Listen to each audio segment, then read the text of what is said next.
times create weak people. Weak people create bad times. Bad times create strong people.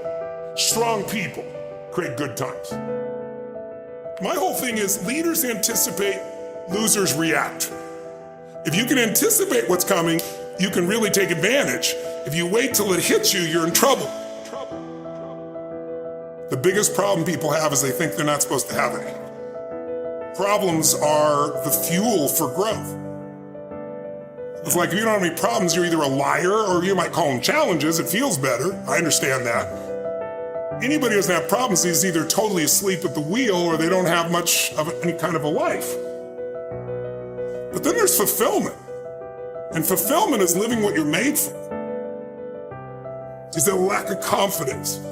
No, it's a lack of mission. I like winning. I like being the best at what I do. So I'm not going to settle for less than that. Why would I? Michael Jordan making 1,000 shots before you take a break. So you look at Jordan or you look at, LeBron or you look at anybody who's the best in the world at what they do and you go, aren't they lucky? But if you actually study them, you'll see they're doing things, they're practicing in private things that make them certain in public and they get rewarded for what they do in public. Yeah. And you got to do the same. When you just know you're going to mess up, it's not going to be perfect. You're going to forget that line that you really wanted to say, but just put all the energy on the audience. Everything starts to change. If you stay ready, you don't have to get ready. It's a shift in your identity. Every single day, 6 days a week. What matters? Few subjects, your body, because your energy matters. That energy is low. Everything I just said is worthless to you. Because when you're low energy, you don't use your full intelligence or ability. You need emotion. If you don't know how to master your emotions start wars. Emotion creates peace. Emotion gets you children. Emotion is what can make that business work or fail. And most people don't know how to direct their own emotions. Let me be conscious about feeding my brain things that are going to give me not only inspiration, but insight and skill and tools. 68% of the Fortune 1000 were started in either a recession or a depression. Well, the first skill you got to master to be great is the ability to recognize patterns. When humanity recognized the pattern of the seasons, the whole world changed. Because we went from hunter-gatherers trying to survive from place to place where we're exposed to everything to wait a second. If we plant in the springtime, we protect in the summer, we reap in the fall, and then we hang on to some of that so we can live through the winter. That created communities for the first time, and then eventually cities and states and countries. So that changed the world. What will change a person's life is when you realize there's also a set of seasons in your own life.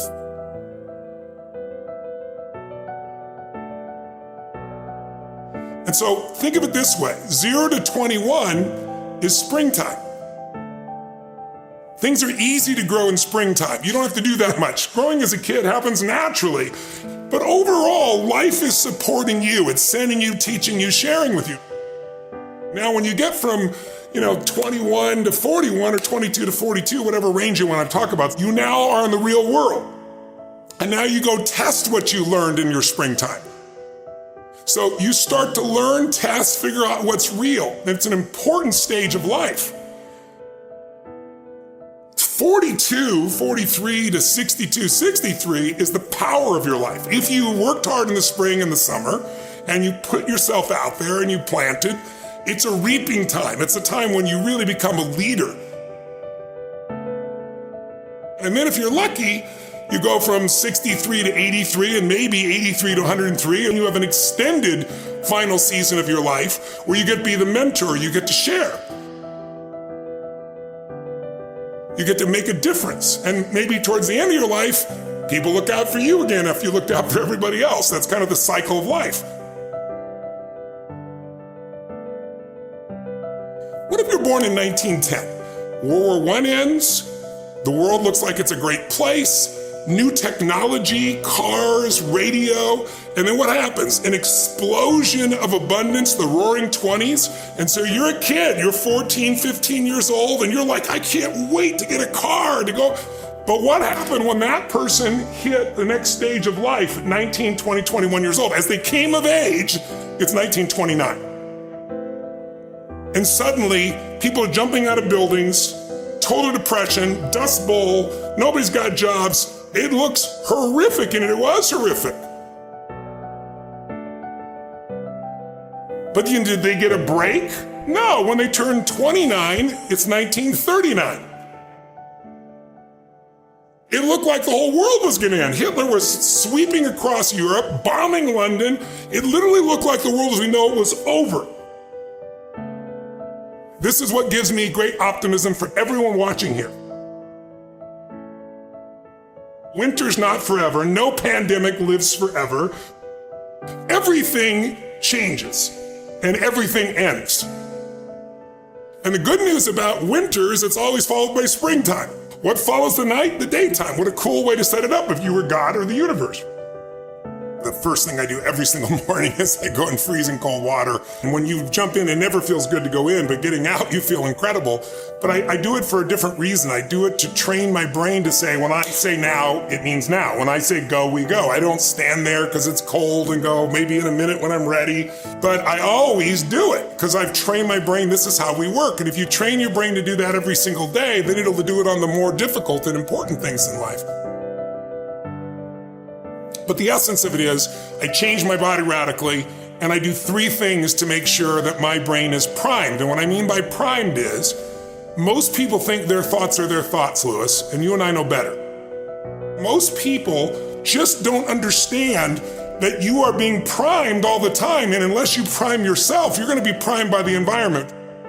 So I wanna take control of my brain, so I do 3 quick things. 1, I take 3 minutes of those 10 minutes, after I've changed my body, and I focus on 3 different events in my life that I'm grateful for. I usually pick 2 big ones and 1 small one. It could be as simple as a smile on my daughter's face, and it changes your biochemistry. Then real fast, I do this 3-minute process that's kind of like a blessing, and then 3 minutes, the last 3 minutes are called 3 to Thrive, where I focus on 3 things I want to accomplish, and instead of thinking I want to accomplish, I see, feel, and experience it as done. I feel grateful, I celebrate it, and it trains your brain. So in 10 minutes, I'm done. 3rd thing that I'll do, I immediately send a message or a text or an audio message to somebody as a sincere compliment. And I don't go, dude, great job, or wow, you're cool. I say, hey, listen, I saw you on Tuesday with those kids, and I saw you take that extra 20 minutes no one else did. And I just want you to know, I saw that, I thought that was incredible. So I'm always very specific so they know it's not just some positive thinking bullshit call, it's sincerely doing it. It makes me constantly look for the good in the people I work with. 4th thing I do is whatever I don't want to do, the most challenging part of the day. What's a story we all love? It's the comeback story. It's the comeback, it's the Rocky, it's that music where all of a sudden you step back up and you take control and rock. Good times create weak people. Weak people create bad times. Bad times create strong people. Strong people create good times.